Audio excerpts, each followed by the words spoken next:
imbitado po kamo sa gabos na mga aktibidades na sa sangunan ng Semana Santa 2023. So, yun na po ngayon sabi ito. So, asa nabanggit, Martes Santo, kita mo niyan, alas 6, magkaiwa kita kumpisa lang bayan,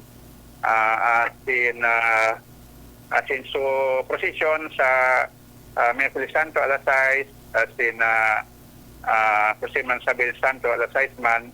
And sa Wibis Santo, importante yung maray. So, kaya na commemoration ka na Last Supper. Iyan ko yan. So, pag commemoration ka Last Supper, diyan minuk na. Opo. Ang kaguranan ang Eucharistia. Kaya ang uranda na Santa Misa pero daming Santa Misa. Iyan ko yan. Sutugon ni kan sa tulong kaguranan, nagibuhon minduin niya sa pag-group sa tapo. Opo. Kaya, so importante yun eh.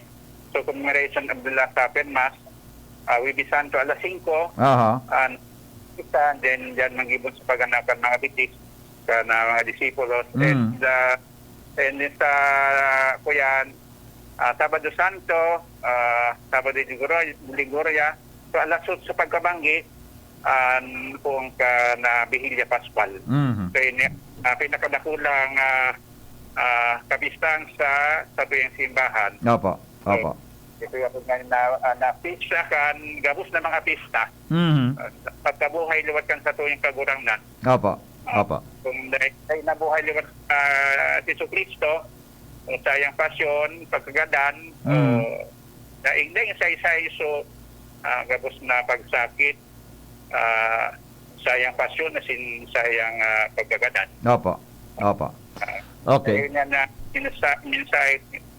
minsay ka na panahon na ini na sa tukuran na nagsakit, sayang pasyon, nagadan, alagad sa katulungan daw, siya nabuhay diwan. Opo.